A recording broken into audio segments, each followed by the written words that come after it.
దేవునికి స్తోత్రము. క్రీస్తునందు ప్రియా దేవుని బిడ్డలారా, యేసుక్రీస్తు నామమున మీ అందరికీ వందనాలు తెలియజేస్తున్నాను. ఈ సమయంలో చిన్న మాట దేవుని యొక్క వాక్యమును చదువుకుందాము.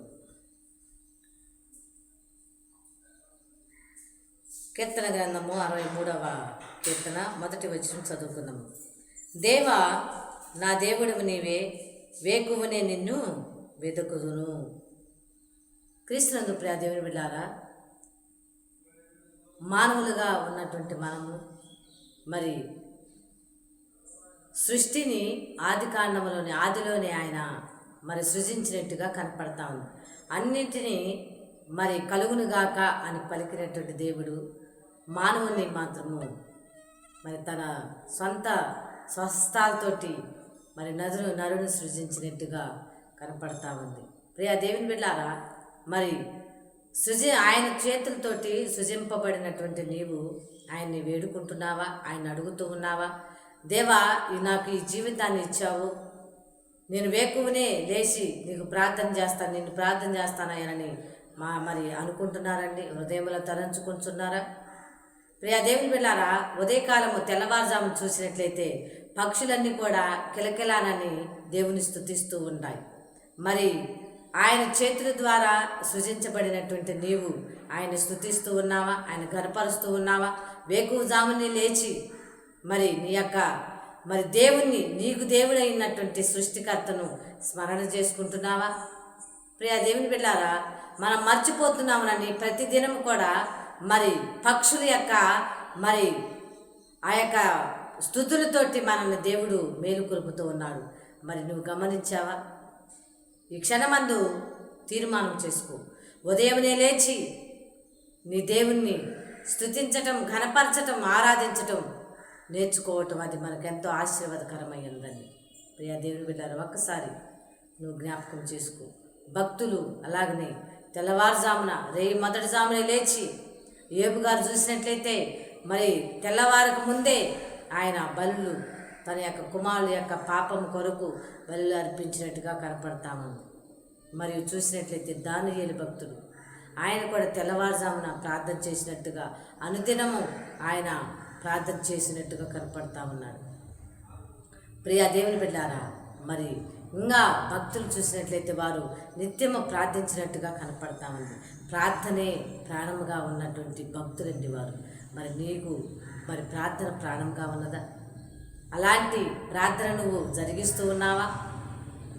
మరి అలాంటి ప్రార్థనకి నువ్వు ప్రార్థనలో సహవాసంలో కలిగి ఉన్నావా? దేవుని యొక్క సహవాసంలో నీవు కలిగి ఉన్నావా? గమనించుకోవాలి. నేను ఎవరి చేత సృజించబడి ఉన్నాను?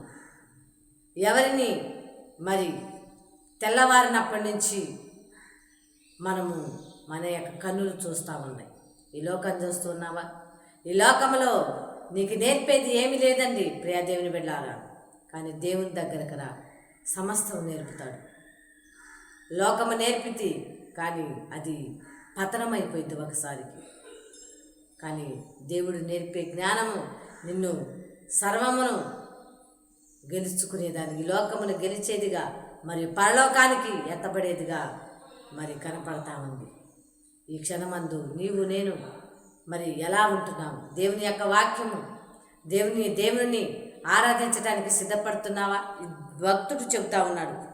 దావీదు మరి అరణ్యములో ఉండగా, యోధా అరణ్యములో ఉండగా మరి ఆయన రచించినటువంటి యొక్క కీర్తన చదువుకు. దేవా, నా దేవుడవు నీవే, వేకువనే నిన్ను వెతుకుదును. వేకువనే వెతకాలి. వెన్నుని వెతికినట్లుగా ఆయనను వెతకాలి. ప్రియా దేవుని బిడ్డలారా, వెన్నుని వెతికినట్టుగా నువ్వు ఆయన వెతికినట్టయితే దేవుడు సమస్తము నీకు ఇవ్వటానికి సిద్ధంగా ఉన్నాడు. ఆనాడు సొలొమోను చక్రవర్తి మరి ప్రార్థన చేసి మరి దేవా, నాకు జ్ఞానం అవసరమైనదయా, జ్ఞానం కావాలని అడిగినప్పుడు దేవుడు జ్ఞానం అనుగ్రహించాడు. ఈనాడు నువ్వేం కోరుకుంటున్నావు? తెల్లవారుజాము లేచే అలవాటు నీకే ఉన్నదా? లేదా?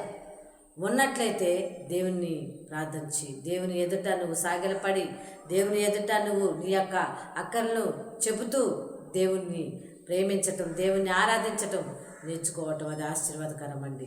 దేవుని బిడ్డలుగా, దేవుని వారసులుగా, ఆయన యొక్క బిడ్డలుగా మరి ఆయన వదిలిపెట్టి వెళ్ళిపోయినటువంటి మరి ప్రార్థన మనం కొనసాగించే వారంలాగా ఉండటానికి సిద్ధపడదాం. దేవుడు మరి ఈ యొక్క సమయంలో నిన్ను ఆ యొక్క ప్రార్థనతోటి మరి ఆశీర్వదించి ప్రార్థనలు నడిపించి దీవించి ఆశీర్వదించిన గాక. దేవుడి వాక్యం దీవించి ఆశీర్వదించిన గాక. ఆమేన్.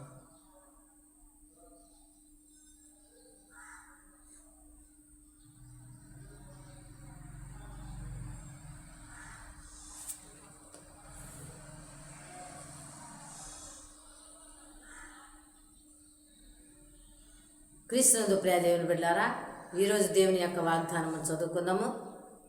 కీర్తన గ్రంథము 139వ కీర్తన 2వ వచనం చదువుకుందాము. నేను కూర్చుండుట నేను లేచుట నీకు తెలియను, నాకు తలంపు పుట్టక మునిపే నీవు నా మనస్సును గ్రహించుచున్నావు. దేవుడు తన వాగ్దానాన్ని ఆస్వాదించునుగాక. ఆమేన్.